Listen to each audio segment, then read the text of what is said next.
السلام علیکم ورحمۃ اللہ، کیسے ہیں مدنیز آپ سب؟ میں بلال اور آپ دیکھ رہے ہیں میرا یوٹیوب چینل نور ٹی وی اٹک۔ ہم آئے ہوئے ہیں حرم، ابھی پہنچیں گے ہوٹل، پھر انشاءاللہ نکلیں گے مسجد جیرانہ۔ مسجد جیرانہ کا پورا عمرہ آپ کے لیے یہاں موجود ہوگا، ہمارے ساتھ رہیے گا، بہت کچھ نیا دیکھنے کو سننے کو آپ کو ملے گا۔ تو چلیے چلتے ہیں مسجد جیرانہ۔ جی، گروپ میں ہونے کا ایک بڑا فائدہ ہمیں یہ ہے کہ ہمیں گاڑیوں کی تلاش میں نکلنا نہیں پڑتا، بلکہ ہم گاڑی کو فون کر دیتے ہیں اور جب ہم ان سے بتاتے ہیں کہ ہم 50 بندے ہیں، 60 بندے ہیں، تو وہ ہمیں بڑے ریزنیبل ریٹ پر مختلف مقامات پر لے جاتے ہیں۔ یہ گاڑی بھی ہوٹل کے دروازے پر آئی ہے، الحمدللہ گروپ تیار تھا، ہم سب ابھی بس میں موجود ہیں اور ہماری بس جا رہی ہے مسجد جیرانہ کی طرف۔ اور الحمدللہ نعت خوان ہمارے ساتھ آئی ہوئی ہیں، تو ایک خوبصورت سی حمد پڑھی جا رہی ہے، تھوڑے سے اس کے مصرعے سنیے گا اور ذرا امیجن کیجئے گا کہ آپ عمرے کے لیے نکلے ہوئے ہوں اور آپ کو سننے کو ملے حمد اور نعت، تو کیسا لگتا ہوگا۔ تم مجھ سے نعت کیسے بنتی ہے، رب فرشتہ اور بندی نعت ایسے بنتی۔ جی، مسجد جیرانہ ہم پہنچ گئے ہیں۔ منظر دیکھیں کتنا خوبصورت ہے، ایک چاند مسجد جیرانہ پر لگا ہوا ہے اور ایک چاند آسمان پر چمک رہا ہے، یہ رجب کا چاند ہے۔ جیرانہ ایک خاتون کا نام تھا جن کا ذکر اللہ نے قرآن کریم میں کیا ہے، اور یہ خاتون سارا دن سوت کاٹتی تھیں اور رات کو تڑوا دیا کرتی تھی، تو اللہ نے اس کی مثال دی ہے لوگوں کو کہ اس عورت کی طرح نہ ہو جانا جو سارا دن کے کیے کرائے پر رات کو پانی پھیر دیتی تھی اور اپنی کمائی کو ضائع کر دیتی تھی۔ یہ ہم مسجد جیرانہ میں الحمدللہ دیکھیں موجود ہیں اس وقت، اور یہاں کچھ ان کو میں تھوڑی سی گائیڈنس دے رہی ہوں، غالباً مسجد جیرانہ ہی کے متعلق کچھ بتایا جا رہا ہے گروپ کو، اور پھر انہیں یہ بتایا جا رہا ہے کہ یہ بہت ضروری ہوتا ہے کہ آپ گروپ کو یہ بتائیں کہ اگر کوئی الگ ہو گیا تو وہ ہمیں کہاں ملے گا، اور ہم جب سب طواف کر چکیں گے تو ہم کہاں بیٹھیں گے۔ ہم سب طواف کرنے کے بعد مقام ابراہیم کی پچھلی سائڈ پر سب اکٹھے ہوتے ہیں، اور چونکہ گروپ کا مونوگرام ہے اس لیے بہت آسانی ہوتی ہے کہ کوئی گمتا نہیں ہے، ایک دوسرے کو دیکھ لیتے ہیں اور آسانی سے سارے اکٹھے ہو جاتے ہیں۔ مسجد جیرانہ کے باہر ایک کنواں ہے، ہسٹری اس کی مجھے معلوم نہیں، لیکن یہ کوئی تاریخی مقام ہے، اور اس کے پاس نزدیک ہی شہدائے حنین کا قبرستان ہے، لیکن یہ سب کچھ آپ کو معلوم ہی ہے کہ کورڈ ہوتا ہے، جنہیں پتہ ہو بس انہیں ہی پتہ ہوتا ہے۔ یہ ہم بس کی طرف بس واپس ہیں، اب مدینہ پہنچیں گے مکہ پاک، عشاء کی نماز تقریباً ہو چکی ہوگی اور بے تحاشا رش۔ مدنیز میں ہی دیکھتی ہوں لوگ صحن کعبہ میں بیٹھ کر بھی اپنے گھروں سے کنیکٹڈ ہوتے ہیں، اور مجھے بڑا افسوس ہوتا ہے وہاں پاکستان میں جب ہم کسی محفل میں دعا کرواتے ہیں تو دعا میں لوگ رو رہے ہوتے ہیں عشقیوں سے کہ اللہ ہمیں مدینے بلائے، اللہ ہمیں مکے بلائے، کعبے کے سامنے۔ جب کعبے کے سامنے پہنچ جاتے ہیں تو موبائل پر گھر والوں سے کنیکٹ ہو جاتے ہیں۔ یہ کتنی بڑی بد نصیبی کی بات ہے کہ آپ رو رو کے جس جگہ پر جائیں، جب وہاں پہنچ جائیں تو اپنے پچھلے پیروں کی طرف کھڑے ہو جائیں۔ اللہ تعالی ہمیں اور ہم سمیت سب لوگوں کو، ہمارے لوگوں کو عقل عطا فرمائے کہ جب آپ حرم آئیں، آپ صحن حرم میں داخل ہوں تو موبائل آف کر کے جیب میں رکھ لیں۔ گھر میں سب کو پتہ ہے کہ آپ عبادات کے لیے گھر سے نکلے ہوئے ہیں، ایک بار اپنی خیر خیریت دیں اور اس کے بعد موبائل بند کر لیں، تاکہ آپ ایک یہاں سے بٹن بند کریں تو اللہ کریم کوئی اندر سے دل کی کھڑکی کھولے، کوئی اندر سے بٹن کھلے، کوئی دروازہ کھلے اور آنے کا کوئی نفع ہو۔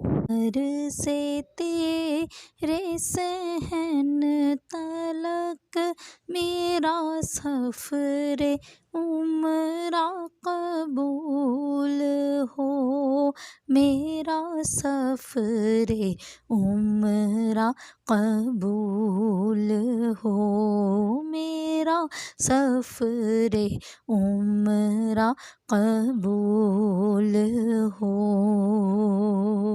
جی، حرم کے صحن میں ہم پہنچ گئے ہیں، اور یہ رش یہ بے حساب ہے، بہت زیادہ، تو ہمیں رستے میں ٹائم لگا، کافی سارا رش نکل گیا، لیکن ابھی بھی صورتحال آپ دیکھ ہی رہے ہیں۔ اتنے رش میں اکیلا بندہ ہو تو مسئلہ نہیں ہوتا، ایک دو بھی گزر ہی جاتے ہیں، لیکن 50 سے 60 خواتین کو ساتھ لے کے نکلنا خاصی مشقت کا کام ہوتا ہے، لہٰذا ہم نے سب کو ایک طرف جمع کیا ہوا ہے۔ ہم صحن حرم میں پہنچ گئے ہیں، لیکن ابھی تھوڑا سا انتظار کریں گے، رش تھوڑا سا ختم ہو جائے گا تو پھر ہم خواتین کو لے کر انشاءاللہ عمرے والی طرف جائیں گے۔ جس طرف اس دفعہ ہمارا قیام ہے، اب ہمیں یہاں یہ آسانی بہت زیادہ ہے کہ حرم کا یہ حصہ کبھی بھی بند نہیں ہوتا۔ یہ ہم مکہ ٹاور کے نیچے سے نکلتے ہیں، کدئی پارکنگز میں سے ہمارا آنا جانا ہے، ٹوٹل ہمارا 3 سے 5 منٹ کا پیدل کا راستہ ہے اور ہم ڈائریکٹ حرم کے صحن میں ہوتے ہیں۔ کبوتر چوک والی سائڈ سے یہی راستہ ہمیں کم سے کم 10 سے 15 منٹ کا پڑتا تھا، کیونکہ کبوتر چوک سے آگے حرم تک آنے کا راستہ کافی لمبا تھا۔ اس راستے میں ہمیں یہ سہولت ہے کہ ایکسکلیٹرز یہاں لگے ہوئے ہیں، دوسری سیڑھیاں بھی موجود ہیں، جو خواتین بجلی کی سیڑھیوں سے چڑھنا چاہیں وہ چڑھ جاتی ہیں، جو سیڑھیوں سے دوسری طرح آنا چاہیں ان کو بھی آسانی ہے، اور ہم سیدھے حرم کے صحن میں نکلتے ہیں اور اس سائڈ پر آتے ہیں جو حصہ ہمیشہ کھلا ہوا ہوتا ہے، اور یہاں سے ہم سیدھے عمرے کے راستے پر اندر ہو جاتے ہیں، حرم کے اندر ہو جاتے ہیں، ہمیں کوئی گھوم کے کہیں بھی نہیں جانا پڑتا۔ تو یہ بھی آپ دیکھ رہے ہیں، یہ ہم لوگ الحمدللہ بس اب انٹر ہو رہے ہیں اندر۔ یہاں بھی ایکسلیٹرز ہیں صحن حرم تک جانے کے لیے نیچے، اور بس ایکسلیٹرز پر جائیں گے سے نیچے اتر گئے ہیں۔ اب ہم حرم کے صحن میں، یہ کعبہ جو ہے میری بیک پر ہے، یہ تمام خواتین کے سامنے ہے۔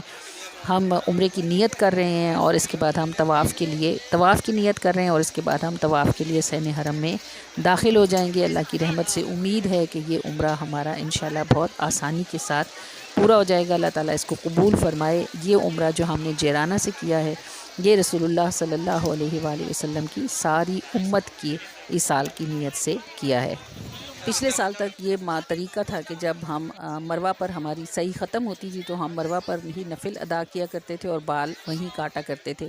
اس مرتبہ مروہ ٹوٹل بند ہے بالکل، وہاں بلاکس لگے ہوئے ہیں، اور آپ کے بالکل عمرہ ختم کر کے سیدھے مروہ سے باہر نکل آتے ہیں اس صحن میں جو نبی کریم صلی اللہ علیہ وآلہ وسلم کے گھر مبارک والا صحن ہے، جس طرف ابو جہل کی لیٹرینیں ہیں۔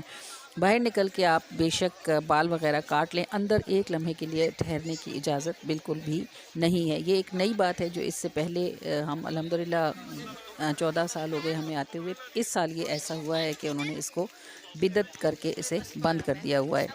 اور یہاں سے حاجی باہر نکلتا ہے تو یہ راستہ جو ہے پھر سیدھا اسے واپس حرم کے صحن میں بن داؤد اور قدئی پارکنگ تک لے جاتا ہے۔ تو ہمارا عمرہ ختم ہو چکا ہے۔ آج کچھ فیملی ڈے سیلیبریٹ کرنے کا ارادہ ہے، اسامہ آیا ہوا ہے، زینی آئی ہوئی ہے، تو اب ہم باہر نکل رہے ہیں کہ کچھ کھانا وانا کھائیں گے اور تھوڑی سی ساتھ بیٹھ کے گپ شپ کریں گے۔ اگر آپ جیرانہ سے عمرہ کرنا چاہتے ہیں تو اس کے لیے فری بسز بھی چلتی ہیں، اور آپ گاڑیاں کر کے بھی جیرانہ جا سکتے ہیں۔ جیرانہ سے کیے جانے والا عمرہ عرف عام میں بڑا عمرہ کہلاتا ہے، اور یہ وہ مقام ہے جہاں سے نبی کریم صلی اللہ علیہ وآلہ وسلم نے غزوہ حنین سے واپسی کے بعد یہاں سے عمرے کا احرام باندھا تھا۔ اگر آپ کو